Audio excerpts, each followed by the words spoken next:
पूरा पैसा नहीं दिया, बांग्लादेश ने छोटा सा दे दिया क्योंकि इसका बिल पहले से पेंडिंग था। मैं तो इनसे यही बोलूंगा, अडानी से भी, एनटीपीसी से भी, सबसे, कि तुम दनादन इनको पावर दो, रात भर एसी चलाओ और जब दफ्तर जाओ तो घर में एसी खुला छोड़ के जाओ, तुम चलाओ पूरा बांग्लादेश, चिंता मत करो, इनके ऊपर चढ़ने दो लोन, ये तभी सुधरेंगे। तो ये तो बात चल रही है बांग्लादेश की, जहां पे बांग्लादेश ने बिजली ले ली भारत से, अब पैसा देने की क्षमता उसकी नहीं है। कि ये जो उधारी है तब खड़ी हो गई थी जब शेख हसीना नहीं थी, अभी अभी कि नहीं, जब शेख हसीना थी तब भी उधारी खड़ी हुई थी। पैसे कल डूबते हैं आज डूब जाए यार, मुझे कोई फर्क नहीं पड़ता, लेकिन बांग्लादेश के ऊपर लेवरेज होना बहुत जरूरी है। तुम्हें क्या चाहिए? खाना चाहिए, पानी चाहिए, दवाई चाहिए, बिजली चाहिए, जो चाहिए लो।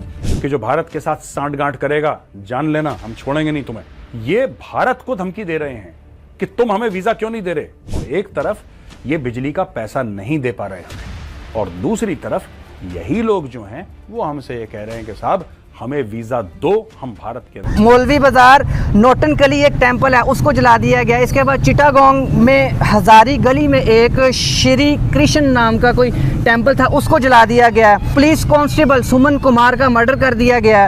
हिंदू अवामी लीग के एक लीडर थे उधर, उनको और उनके नेफ्यू की मॉब लांचिंग कर दी गई है। बहुत सारी ऐसी जगह जहाँ पे हिंदुओं के घरों में घुसने की कोशिश की गई है, उनको नुकसान पहुंचाने की कोशिश की। तो ये सारी सूरत हाल को लेके जो है हिंदू हैं वो शायद बांग्लादेश छोड़ के बॉर्डर की तरफ उनका मूव करने का, क्योंकि बांग्लादेश के एक अपोजिशन लीडर ने भी ये बयान दे दिया कि इंडिया को रेडी रहना चाहिए, क्योंकि इतने बड़े लेवल पे इनलीगल माइग्रेशन या इनफिल्ड। पीएम हाउस में घुस के कोई स्विमिंग पूल में स्विमिंग कर रहा है, कोई डांस कर रहा है, इवन के उधर ताज़ा ताज़ा फ्रेश हसीना वाजिद के लिए जो खाना बना था, लोगों ने खाना सेलिब्रेट किया, खाना खाया लोगों ने। और सबसे बड़ी बात कि जिसके हाथ में जो आया चौधरी साहब, किसी के हाथ में कुर्सी आई है, किसी के हाथ में सोफ़ा आया है, किसी के हाथ में बेड आया है, किसी के हाथ में एसी आया है। इवन के सबसे बड़ी बात बताऊँ, जानवरों में किसी के हाथ में बत्तख आई है तो उसने बत्तख को लेके निकल गया, किसी के हाथ में पैरेट आया है, कोई भी चीज़ ईच एंड एवरीथिंग आई है। और सबसे बड़ी बात जो एक अच्छी बात भी नहीं है लेकिन ये हुआ है, उधर हसीना वाजिद की साड़ियाँ लोगों ने निकाली हैं और साड़ियाँ पहननी शुरू कर दी, पहन के मॉडलिंग करें, तस्वीरें खिंचवा रहे। इवन के उनके ब्लाउज को भी पकड़ के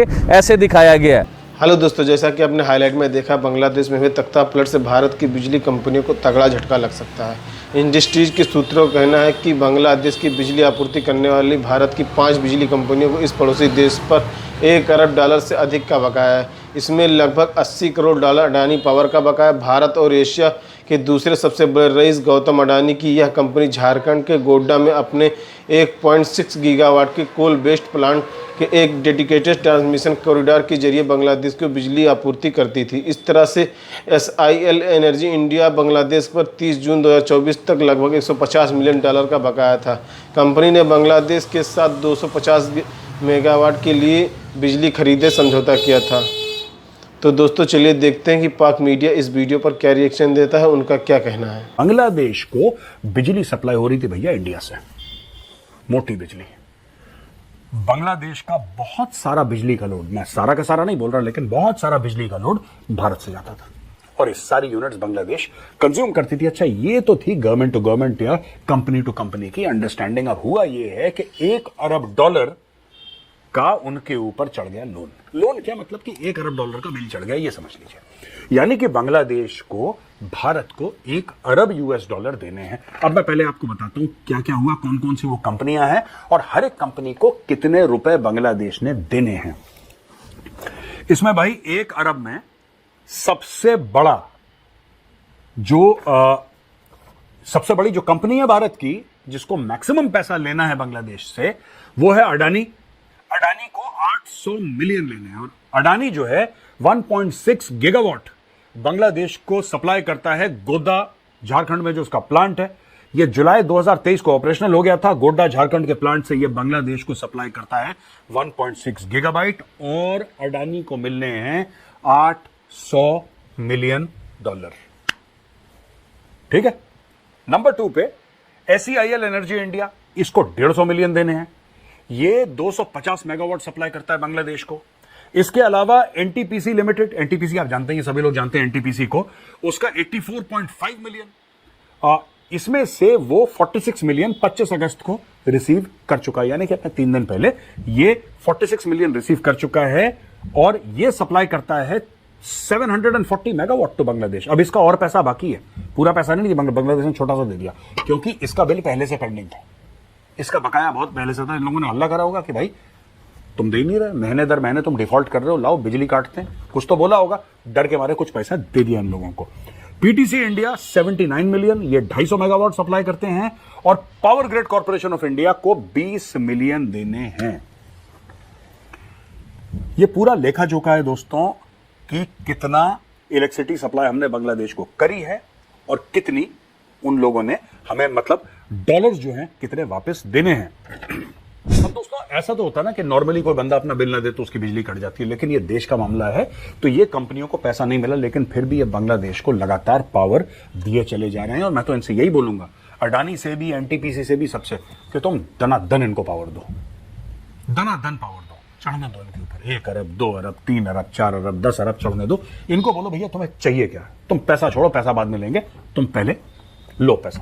तो दोस्तों मैं तो यही बोलूंगा इन कंपनियों को कि इस चीज की बिल्कुल चिंता मत करो कि बांग्लादेश से पावर आया कि नहीं आया। This is right geopolitical leverage, ये जियोपॉलिटिकल लेवरेज है, इसमें इन सब चक्करों मत पड़ना कि हमारी पेमेंट नहीं आई, ये छोटी बात है। आप बोलो कितना चाहिए आपको, कितनी इलेक्ट्रिसिटी चाहिए साहब, हमें इतनी चाहिए, इतनी नहीं, इतनी प्लस 10 लो और बोलो।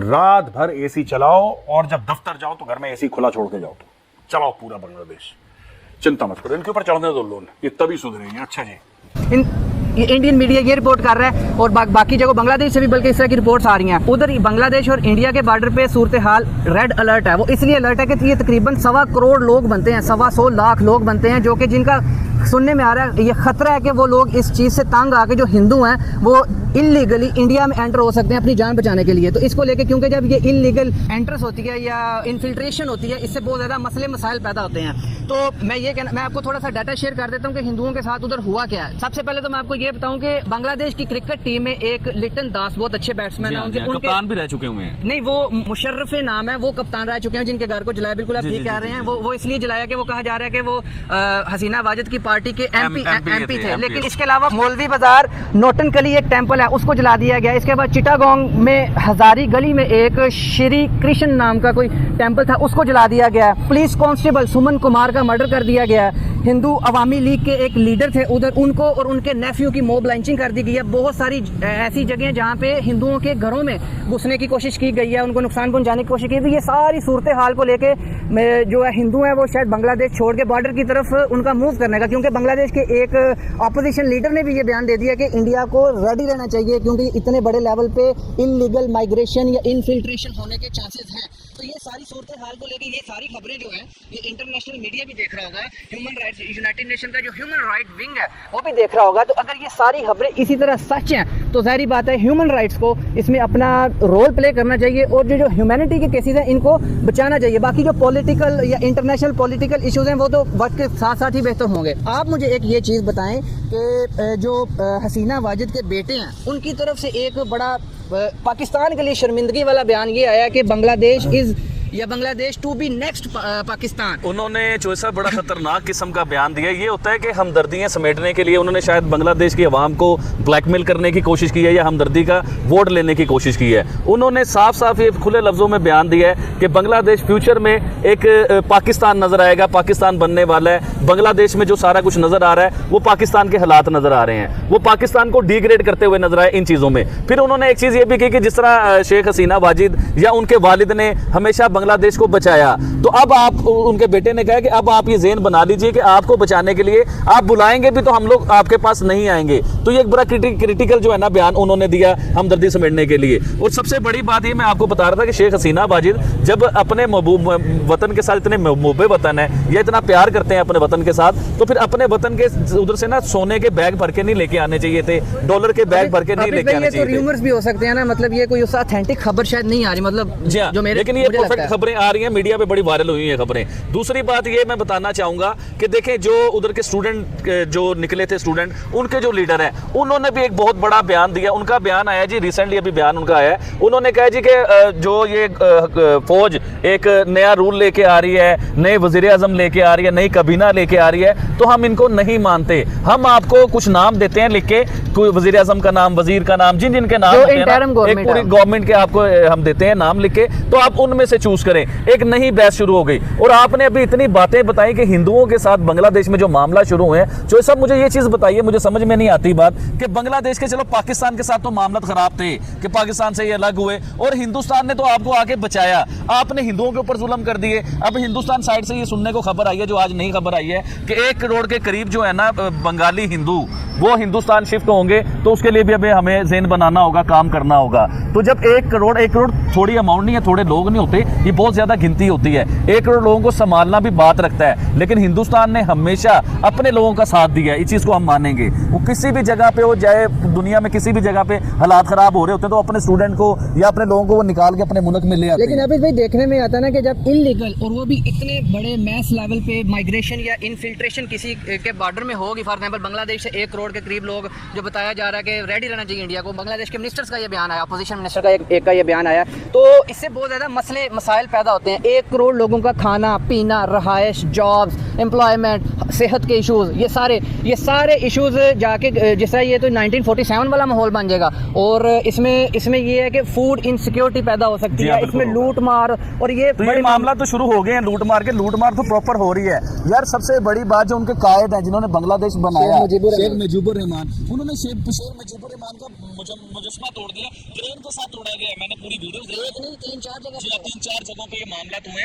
देखें, आपके मामला जो भी थे, आपने अपने मुल्क को नुकसान पहुंचाना शुरू कर दिया, अपने मुल्क की बिल्डिंगें तोड़नी शुरू कर दी, अपने अमलाक तोड़ने शुरू कर दिए। उससे नुकसान क्या, आपकी इकोनॉमी का नुकसान है। और बांग्लादेश आने वाले टाइमों में, मैं आपको बता रहा हूँ, रियली वो पाकिस्तान बनता हुआ नजर आ रहा है, क्योंकि उसकी इकोनॉमी भी नीचे आ रही है, वो फाइनेंशियली तौर पे नीचे आ रहा है, बिजली के मामला तो उसके कम हो रहे हैं। शेख हसीना वाजिद थी तो इंडिया बहुत ज्यादा हेल्प कर रहा था, क्योंकि शेख हसीना वाजिद का प्राइम मिनिस्टर नरेंद्र मोदी के साथ बहुत अच्छे तल्लुकात थे, तो इंडिया इनकी एनर्जी में भी बड़ी हेल्प कर रहा था, इनकी एजुकेशन में बड़ी हेल्प कर रहा था, इनका जो डेवलपमेंट होती है उसके ऊपर बड़ा काम कर रहा था इंडिया इनके साथ मिलकर। इवन के प्राइम मिनिस्टर नरेंद्र मोदी ने अपनी स्पीच में खड़ा होकर कहा कि हम आने वाले वक्तों में, यानी कि 2026 तक बांग्लादेश को ग्रीन सिटी बना देंगे, ग्रीन कंट्री बना देंगे बांग्लादेश को, ये प्राइम मिनिस्टर नरेंद्र मोदी ने कहा। लेकिन बदकिस्मती से कि शेख हसीना वाजिद ये अपने 5 साल का टेन्योर पूरा नहीं कर सकी। अब खालिदा जो है वो आ रही है जी, खालिदा जो है उनका बड़ा नाम सुनने को, जेल से, खालिदा ज़िया, वो जेल से रिहा भी हो चुकी हुई है। अच्छा, कोई जज नहीं बैठे, कोई वो बातें नहीं हुई, पता नहीं किस तरह ये मामला तो। अच्छा आबिद भाई, सुनने में आता है कि जो खालिदा ज़िया हैं, बांग्लादेश नेशनल पार्टी की जो लीडर हैं, वो प्रो पाकिस्तान है।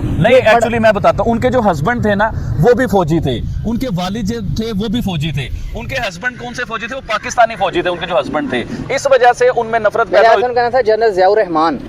जी हाँ। अच्छा, इस वजह से लोगों में जो है ना, उनकी वजह से, इस वजह से नफरतें पैदा, क्योंकि कल चोई साहब आपने बताया था कि रजाकार जो हैं उन्हें बड़ा बुरा समझा जाता है, क्योंकि रजाकार उन्हें वो समझा जाता है जो बांग्लादेश जब सारा सिलसिला हो रहा था तो वो पाकिस्तान के साथ थे या पाकिस्तान की फौज के साथ थे, तो ये तासुर भी उनके बीच में पाया जाता है। और खालिदा ज़िया जो है ना वो बड़ी मजबूत नजर आ रही हैं, क्योंकि गवर्नमेंट, उनकी फौज के साथ ताल्लुकात बहुत बेहतर हो चुके हैं। तो दोस्तों, जैसा कि आपने वीडियो में देखा, बांग्लादेश के लगभग 740 मेगावाट बिजली आपूर्ति करती थी। इस पड़ोसी देश पर लगभग $80 मिलियन का बकाया था। मार्च अंत तक पीटीसी इंडिया के लगभग $84.5 मिलियन बकाया था। इसमें उसे 25 अगस्त तक $46 मिलियन मिल चुके हैं। कंपनी ने ईट के ईमेल के जवाब में ये बात की कि अभी उसका इस पड़ोसी देश पर $79 मिलियन का बकाया है। पीटीसी पश्चिम बंगाल राज्य विद्युत कंपनी से बांग्लादेश विद्युत विकास बोर्ड में 250 मेगावाट बिजली की आपूर्ति करती थी। कंपनी 2013 से बांग्लादेश की बिजली की आपूर्ति कर रही है। इसी तरह से power grid corporation of India का भी बांग्लादेश पर $20 मिलियन बकाया है। एनटीपीसी एसआईएल एनर्जी को पावर ग्रिड ईट के सवाल का जवाब नहीं दिया। एक सरकारी अधिकारी ने कहा कि कुछ कंपनियों को भुगतान के संबंधित समस्याएं हैं, जिनमें से कुछ कोयला खरीद से संबंधित हैं। अधिकारियों ने कहा कि भारत को बिजली कंपनी ने बकाये के बावजूद बांग्लादेश की आपूर्ति बंद नहीं की, जो दोनों देश के बीच मजबूत संबंध दिखाते हैं। लेकिन यह स्थिति हमेशा के लिए जारी नहीं रह सकती, क्योंकि इन कंपनियों को भी एक्स्ट्रा होल्डर्स को जवाब देना है। अडानी पावर के एक अधिकारी ने बकाये की बात स्वीकार की, लेकिन बकाये की रकम पर टिप्पणी करने का इनकार कर दिया। बिजली कंपनियों से एक कार्यकर्ता ने कहा कि हम जल्द ही समाधान की आवश्यकता है, नहीं तो हमारी बिजली आपूर्ति जारी रखना मुश्किल हो जाएगा। तो दोस्तों, वीडियो कैसा लगा अपनी राय कमेंट बॉक्स में ज़रूर दें, और वीडियो पसंद आए तो लाइक और सब्सक्राइब करना ना भूलें।